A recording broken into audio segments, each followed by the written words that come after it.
It's 6 o'clock. I call this annual town board meeting of Town of Worcester to order. First order of business is the Pledge of Allegiance.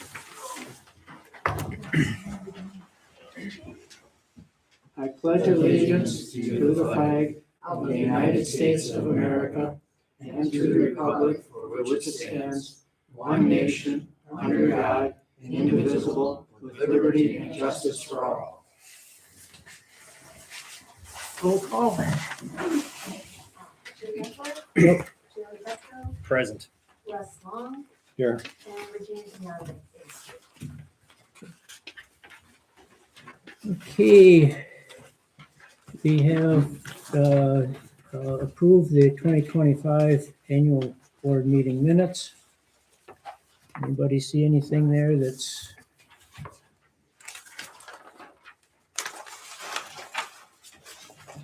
I looked through earlier, I didn't see anything.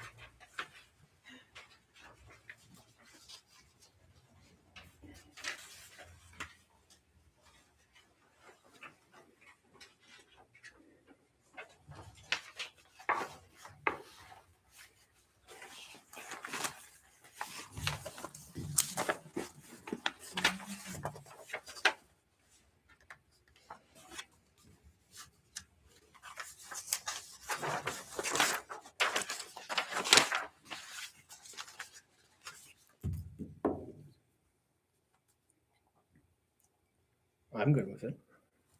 A motion to approve them? I'll make a motion to approve the special town board meeting minutes from April 15th, 2025. I'll second that. All in Doesn't favor? necessarily need to be us. They can all do it too. They all need Okay. to vote on it also. Okay. No, they need to vote on it? Yep. Okay. Should we ask for somebody in the audience to, Well, we're both residents, so we can do a Okay. motion and second too, but they okay, all so need to. we have a motion and second to approve the 2025 annual meeting minutes. All in favor? Aye. All opposed? Okay, unanimous approval by voice vote. Chair report. In 2025, we had a few things happen. The Disappearing Creek Bridge, which was built the year before, was we got a reimbursement for it in 2025. So a $600,000 project, we got $450,000 in reimbursement in 2025.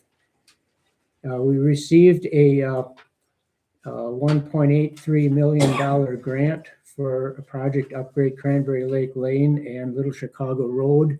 And I'll be reporting more on that at the regular town board meeting. The Squaw Creek Road was renamed to Hills Road. That became effective on January 1st, 2025. Ally Mathis resigned as town clerk and was replaced by Regina right there. All town email addresses were changed to a .gov domain in order to improve security and better archiving, stuff like that. It's a better system. And that's why our email addresses are like Supervisor 1, Supervisor 2, Chairman, and Clerk, all at the .gov domain. We improved the town's accounting system, and the entire town is reassessed in 2025. As a result, when I checked the county website, we now have, out of 34 tax domains in Price County, the lowest mill rate. The absolute lowest in Price County.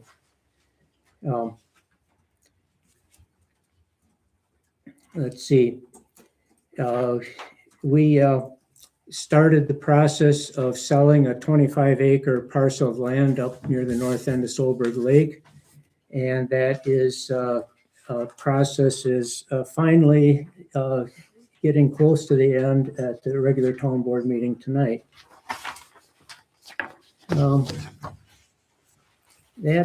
Let's see here. And we added a blog to the town website. It's mostly about town roads and stuff. Those who are curious about what it costs to maintain gravel versus blacktop roads, stuff like that. That blog is a good source of information. And for those that want more detail than is in the blog, there's some good links in there. So that pretty much what I have to say from the chair report. Do you have that somewhere? What? Wrote up what you just said? No. Okay. Well, it was in the tax envelopes, so Yeah. we printed it. Oh, on the- Yeah, I'm basically working from the stuffer in the tax But it's envelope. not in this. Not in this, no. So next item is a financial report. Do we need to make a motion to approve the chair report? I don't know, do we? We did last year. Assume we need to this year. Why not? Okay, does somebody want to make a motion to approve the chair report? Jim Yanich, so moves. Anybody second? Angela Mickler seconds. Okay, all in favor? Aye. Aye. All opposed? Unanimous approval by voice vote. Clerk Treasurer financial report. Okay, so financials for 2025. Revenue, we brought in 68,548 less than budgeted.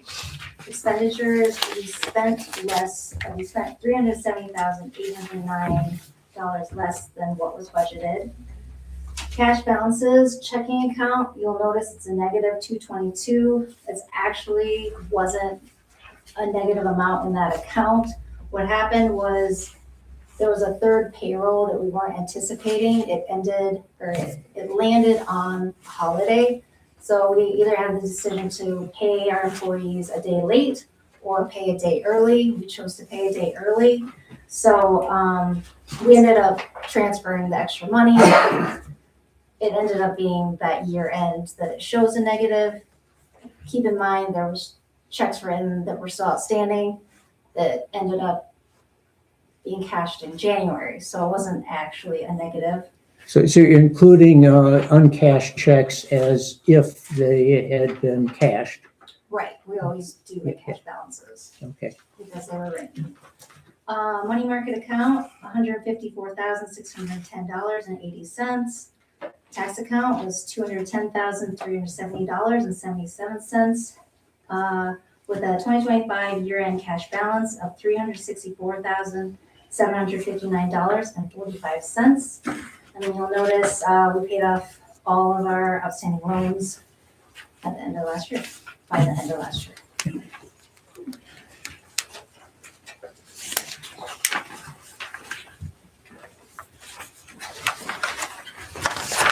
Okay, is that it then? That's it. So motion to approve that? Some Angela Mickler motions to approve. Second, I'll second it. Chuck did. second by Chuck. All in favor? Aye. All opposed? Okay, unanimous voice vote to approve. Assessors report. Okay, I'll read it. Assessors annual report, Town of Worcester. All sales have been reported to the Department of Revenue for 2025. All splits and general reporting have been taken care of. State equalized values placed Worcester at 103.48% of the state estimated fair market value for all property in the township for 2025. The town is in compliance with the state for 2025 from the revaluation that was done and is between 90% and 110% of equalized value. Work is progressing for 2026. Open book, May 22nd from 4 to 6 p.m. and board of review, June 2nd from 4 to 6 p.m. Best regards, Mike Schnauz. Now that bit about 90 to 110%, you're supposed to keep the assessed values within plus or minus 10% of the actual market values. If they get off by more than that, you're required to do a revaluation. That's what that's about. That's state law. So, motion to approve. Angela Mickler, and second, Jim Yanich. All in favor? Aye. All opposed? Unanimous voice vote to approve. Ambulance report.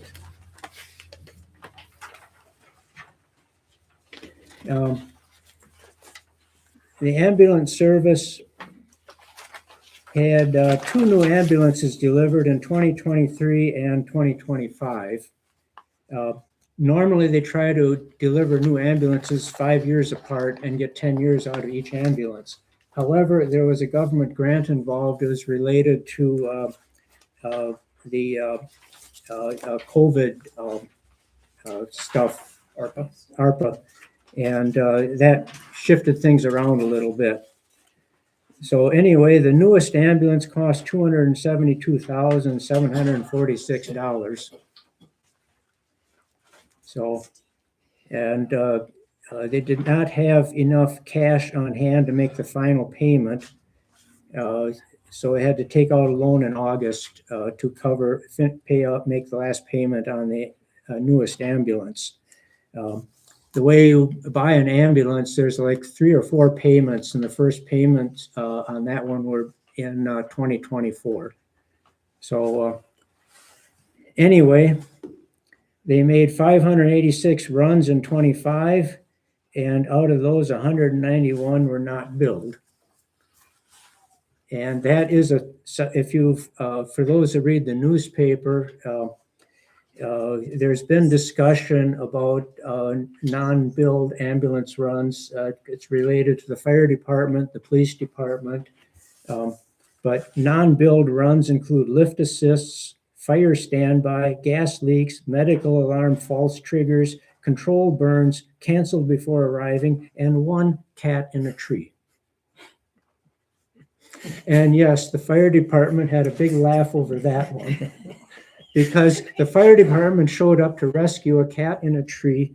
And because the fire department showed up, the ambulance automatically shows up on a fire run. So the ambulance had to show up for a cat in a tree, yes. because one of the firemen might have been injured rescuing the cat from the tree, Oh, jeez. in case anybody's wondering. No, it's okay.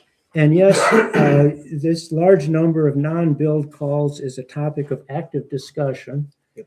As Jeremy can testify, because the fire department's involved, the ambulance board's involved, the county board's involved. And there should be fewer non-billed runs in the future, but there will always be some. Mhm.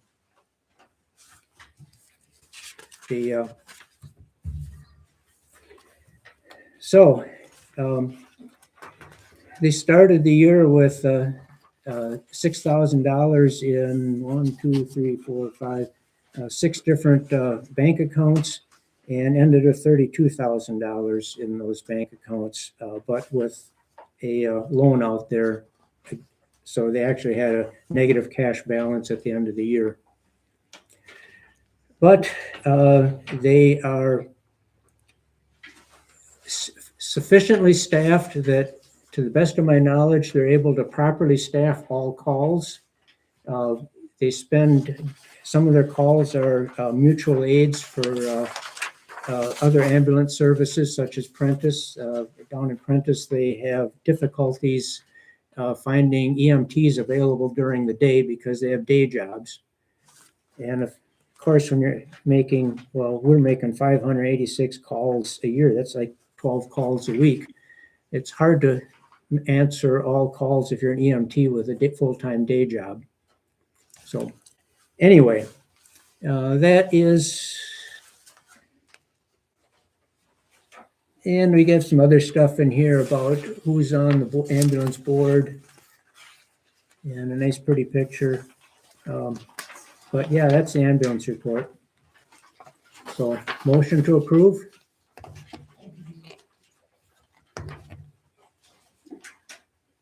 I'll make a motion to approve the ambulance service report. and second. Angela Mickler seconds. All in favor? Aye. Aye. All opposed? Unanimous vote in favor of, voice vote in favor of approval. And let's see, fire report. Okay. On to the fire report for 2025. For town of Worcester, we had 34 calls, 4 structure fires, 7 brush and grass fires, 3 electrical calls, 8 lift assist, 10 traffic accidents, 1 CO alarm, and 2 public assistance. Next page that I think you guys all have is the list of the town of Worcester calls that were and who has paid and not paid. Down on the bottom, the fire department did receive a new truck. It's a 2025 Freightliner. The cost of that was $791,951.65. So extremely expensive for a truck. The part of that was paid for from their equipment fund. The other part is on a lease. So they have, the lease principal is $677,371. So very expensive. To Jim's point earlier, on the billing, they are working to start billing for lifts assist to for-profit places. If the stance was that if they aren't providing enough people to care for the residents that they have, that they should be getting billed. There still will be no bill for regular community residents. That's quite the work in process. The other thing that they have been working with is that it's very difficult to get paid from either electric company, whether it's Xcel or Price Electric. There's normally some reason why they say why it's not a problem. As far as kind of a report for them, a lot of the same things from previous years, increasing costs, continuing to get people to volunteer, show up for calls, go to the trainings. That is kind of a continual thing from the town perspective or the town side of things.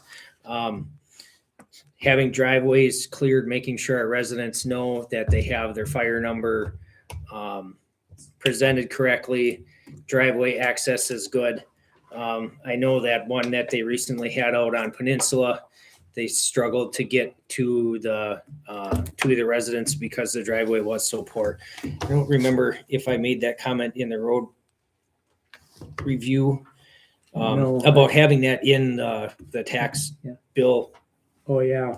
that so that way we can make sure that all the town residents are fully informed of what that needs to be. And there has been a lot of discussion of whether they should continue to bill or whether we should figure out a way to not bill. There's quite a few local and non-local fire departments that don't send bills. Our fire contract would be substantially higher, but we don't have to worry about collecting or doing anything like that. Especially with the electric company stuff, having to fight with that. There has been some discussion of that, but at this point, not necessarily any movement on it. What do you got? Just to make a correction, that wasn't on Peninsula, that was Popple Creek. Oh, yeah, you're right. Yeah, thank you. Other than that, that is the fire report. Okay, motion to approve. Angela Mickler motions. Second. I'll second it. Okay, all in favor of approving the fire report? Aye. Aye. Aye. All opposed? No, nobody opposed. Okay, roadwork transfer station report. Okay, I'm just gonna read down the list, what I have here.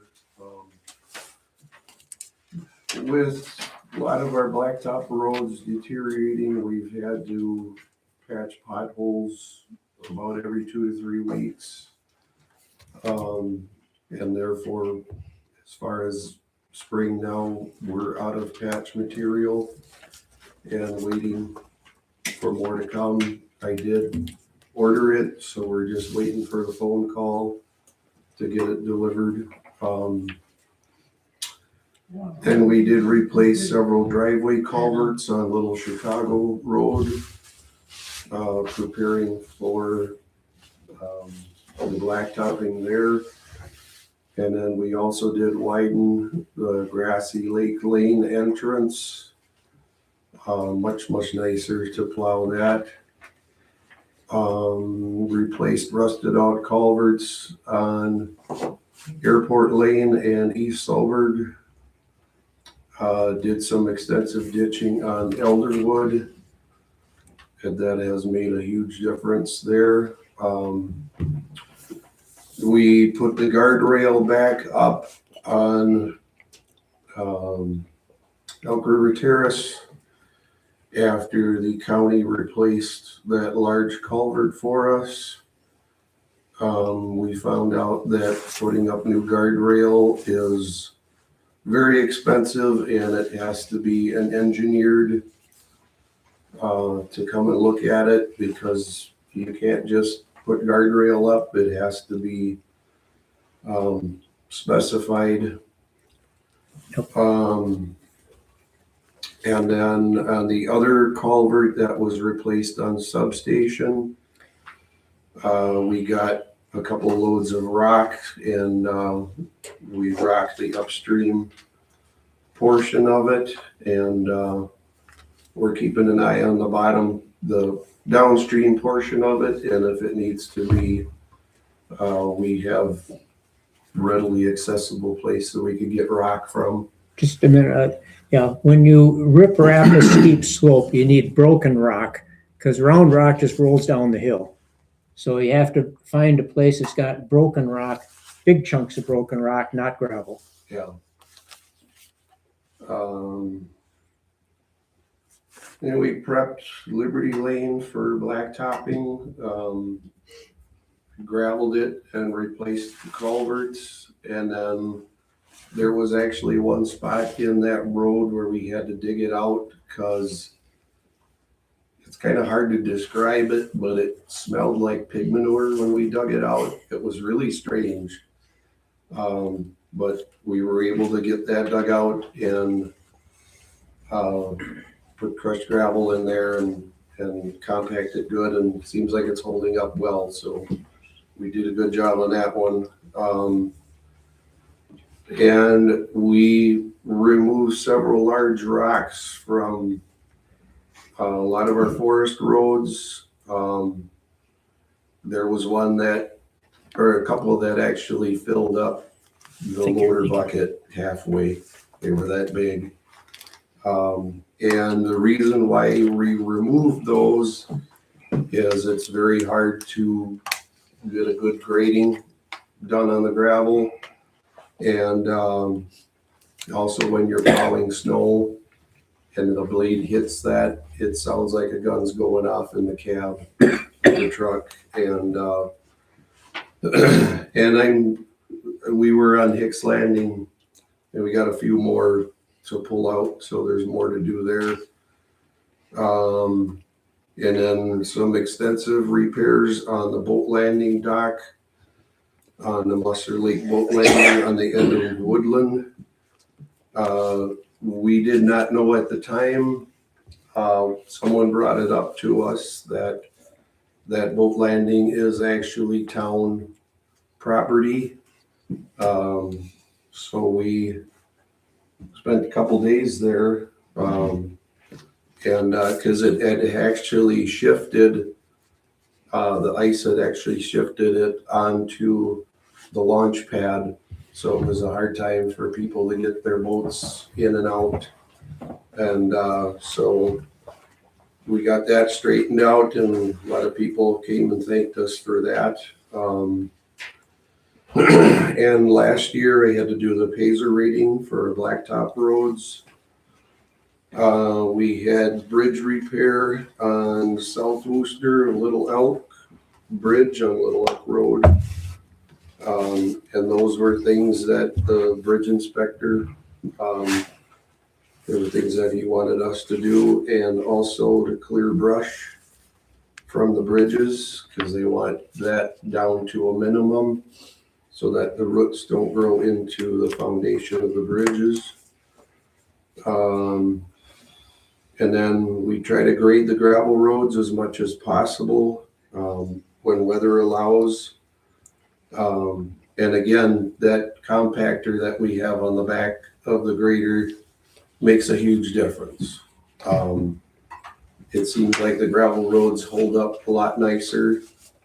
And I'm glad Chuck is doing that because he's very meticulous about how he grades. So thank you.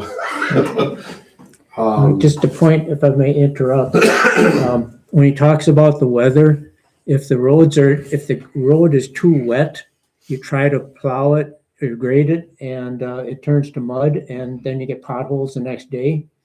If it's too dry, it doesn't bond together and all the loose, it just, much of the top just goes off in the ditch. Yeah. So the moisture content in the road itself has to be within a range to grade it all and expect it to hold together. And then in between plowing snow in the winter, we always try to cut trees and brush and mow the brush. And then of course we mow the ditches.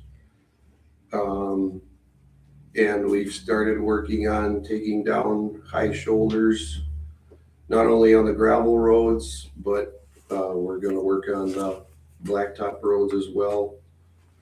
And we started clearing out the trees. I'll have that in my other report, in the gravel pit, getting ready for gravel crushing. And then there's always sign repairs. Or replacement. Yeah, I still do not understand why people take pleasure in either stealing our signs or shooting holes in them. But I guess that's what people like to do. So, And then there's a list of shop projects. With Angela Mickler's help, we put up the new flagpole. And then in the spring, I usually try to go through our dump trucks and do a thorough inspection on them, grease them, make sure everything's, there's no wires rubbing, no air lines rubbing, hydraulic lines. And then I'm sure everybody's aware of the accident with our international truck. And we did have to send it out for some repairs, but most of the cosmetic stuff we were able to do ourselves. And then at the blade that we got for the front end loader, we had to reinforce it because we found out trying to scrape ice off with it. It works, but need a little heavier steel on it, so we fixed that. And then through the winter, we, I call it reskinned, but we had to recover the deck on the mower deck for mowing ditches, because it got so thin it was blowing grass out. Repairs on the sign trailer. And then we built ourselves some heavy duty sawhorses. The mirrors that were taken off of the IH truck, we were able to refurbish them and use them on the grader. A lot nicer visibility. Then we put more lights, flashing lights on the 1 ton, the loader and the tractor, just for more safety and visibility. And as you can see, leaks on the pressure washer, regular maintenance stuff. I don't know if I have to go through all of it, but got new tires put on the Peterbilt last fall. And we did purchase a new wire feed welder. I wasn't sure if we were going to use that as much, but we have. I'm really quite surprised. Yeah. And part of the reason why we did that was because the old stick welder, what was it, a switch or two or something Yeah, went they're out. making some nasty noise that shouldn't be making. And so I had actually bought a used welder that matched that one on Marketplace. So I donated the parts from that, and I was able to get the old welder working. And then built a hanger for replacement broom. Cleaned up behind the shop for equipment storage. And then one big thing we did over the winter was we resealed the overhead doors and windows in the shop.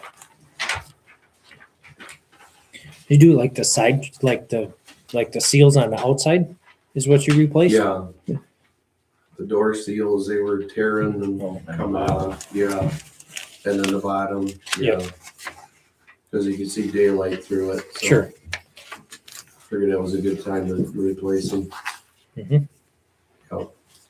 And of course, this is just kind of a breakdown list, but there's a lot of daily things that we do that I didn't put down here. So try to keep ourselves busy. And that's all. Oh, that one too, okay. And then Mitch wrote this up,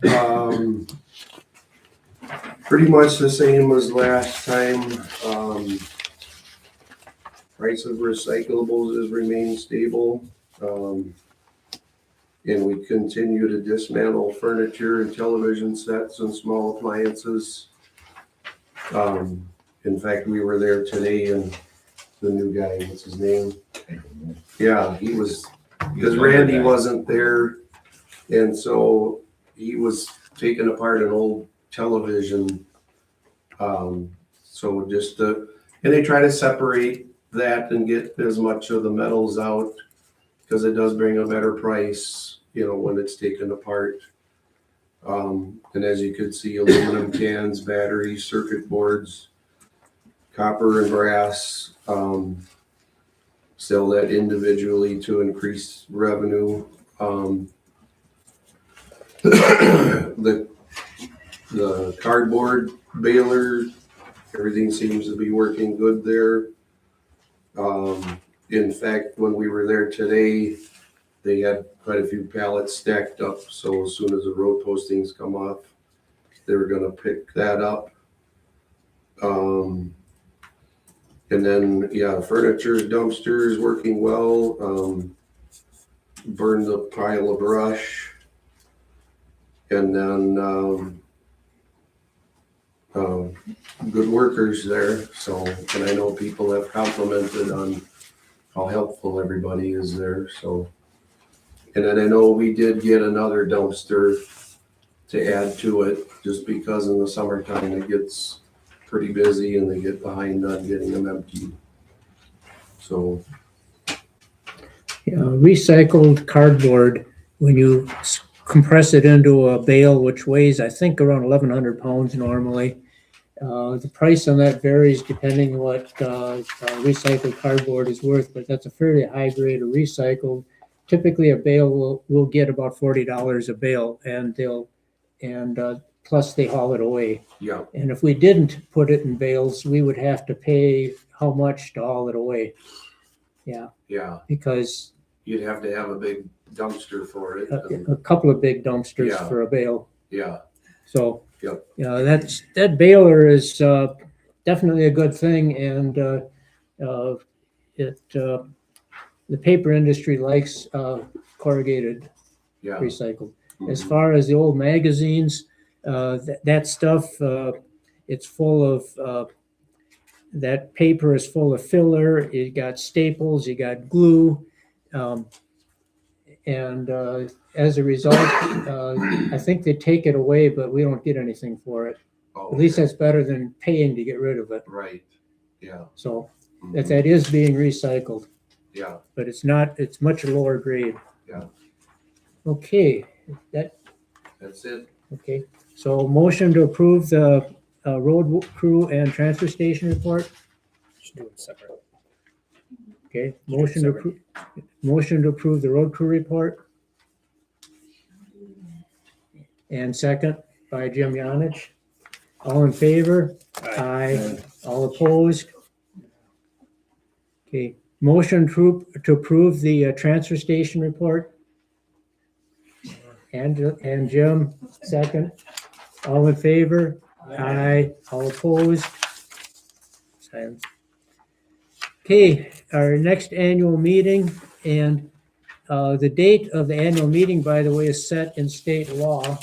And it is that date unless we jump through some hoops to change it. So, yeah, that's right? Yep. Yeah, okay. Always the third Yeah. Tuesday. So that's basically, if something comes up that we absolutely cannot hold it on that date, we can jump through some hoops and move it. But other than that, that date is set by state law. So not a topic for discussion. You wanna tell them the date and time? Yeah, April 20, 2027 at 6:00 PM. Okay, now, public input, 3 minutes. Motion. Make a motion. Do we have to motion that? Yes. Yeah, yeah, motion everything. Motion everything? Okay. Yes. Mhm. Okay, motion to approve the date of the next annual meeting, April 20, 2027 at 6:00 PM. Angela and Jim. Thank you, peoples. All in favor? Aye. All opposed? Nobody. Okay, public input. Any business pertaining to the township? If somebody wants to talk politics in the town of Worcester is blacktop versus gravel. So Anybody? Jim? What about the old collection for fire? How many of them are outstanding yet from previous years? I don't have those numbers offhand, but if you wanna request those, I can definitely get them for you. Because usually, there's some that are still hanging out, I thought. Yeah. I know there's some, and I think we just decided to give up trying to collect the ones from 2024 and earlier. I wouldn't say give up. Yeah. They're still collectible, But we've paid the city for them. Yeah, yes.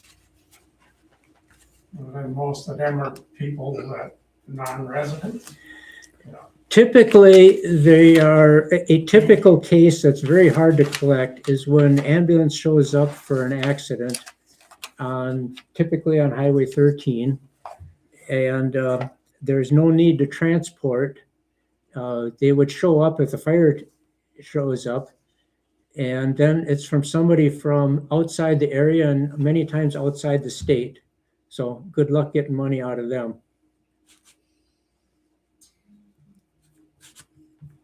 So, Well, the only other way you could do that if the vehicle was totaled and it was towed per se to Wargas. Yeah.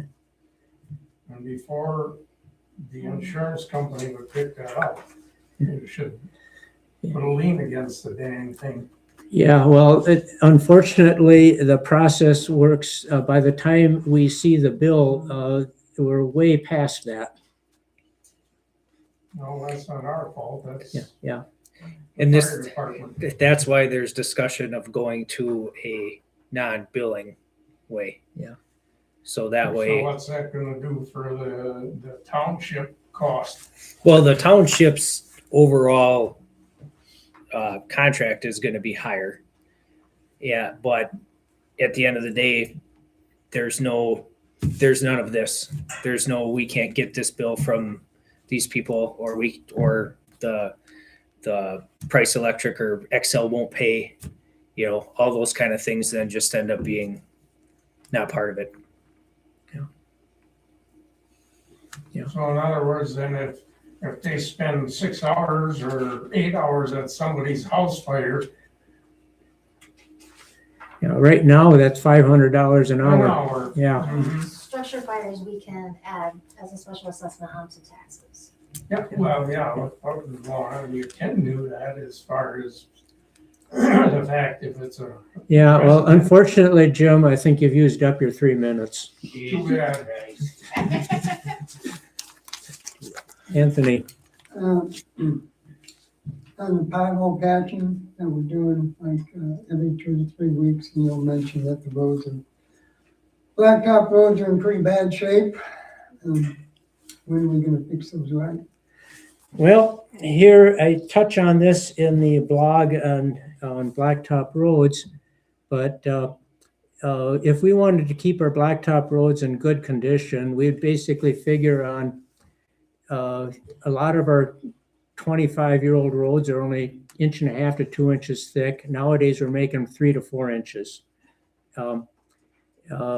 Nowadays, we better understand the need for a good base under there. A lot of our existing roads have a very poor gravel base underneath. So if we throw down some gravel, grind up the road, put down 3 inches of blacktop, that's right now just $200,000 a mile. If we bring the whole road up to modern state standard, which is ditch slopes, shoulder width, even more gravel underneath, 4 inches of blacktop, especially in the heavy traveled ones, that gets over $600,000 a mile. So with it's either 57 point some or 58 miles of blacktop roads and a 25-year life to have all roads good, we'd have to spend on the order of $500,000 a year. And we can afford to spend around $100,000 a year on that order. So on blacktopping. So there's no way with the money we've got that we can keep our blacktop roads good, much less make them good. So we'd love to do it. And even if the town voted to come up with an extra $300,000 to $400,000 a year, it would still take us a good 20 years to get fully caught up and have all of our roads good and keep them good, which is what we'd love to do. And Roger Petrick would just love to be able to do the same to county roads instead of bouncing down County H and some of the other county roads. That's if the price stays the same. Yeah. And blacktop I expect to be high this year because oil prices are going to be high through the year. So yes, we would love to give all nice, smooth blacktop roads. We would love to do that. We'd like nothing better. We just need the money. So why don't you spend more time trying to find grants that are available to fix the roads we have, instead of spending money on roads that didn't need to be repaired? Well, let's take the grants.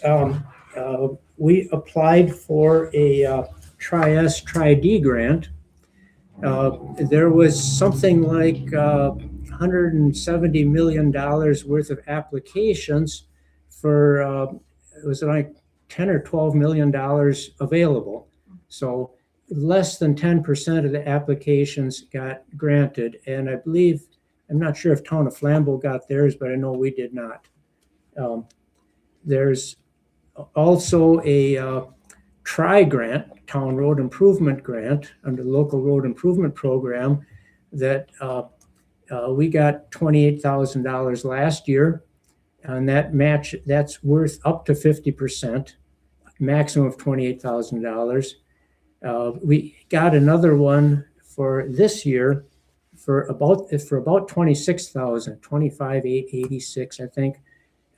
And that is, we can spend, that covers up to 50% of whatever project we do. There are certain limitations on it, how you bid. In fact, the bid advertisement has to be approved by WSDOT. And that's something, the only reason we got it was because another town was unable to use it. Otherwise, we would not have got that grant.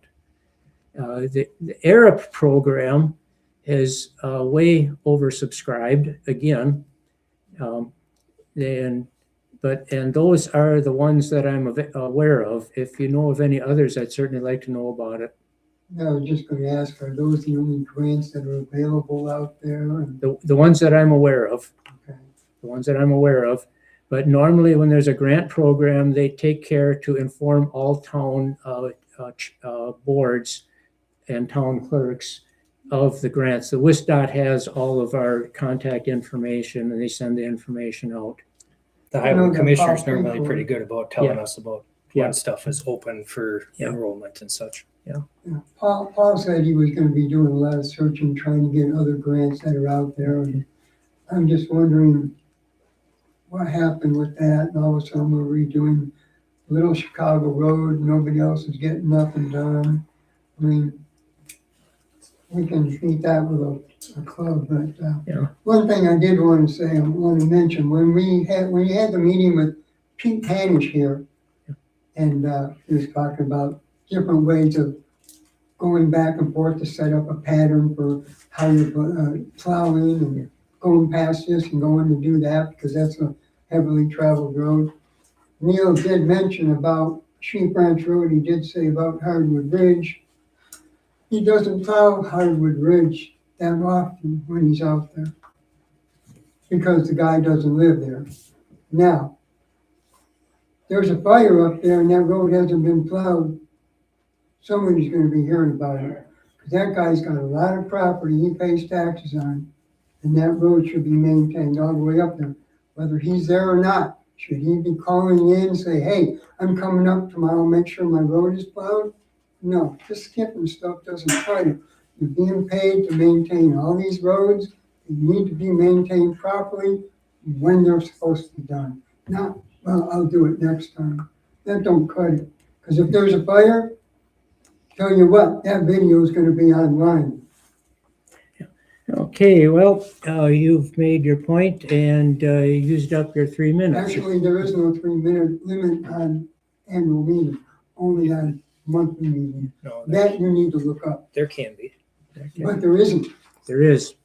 There is this meeting. Does anybody else have any public comment or questions?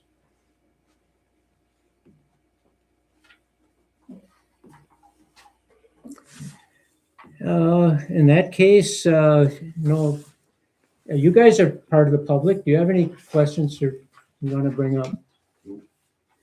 Okay, then a motion to adjourn to be in order.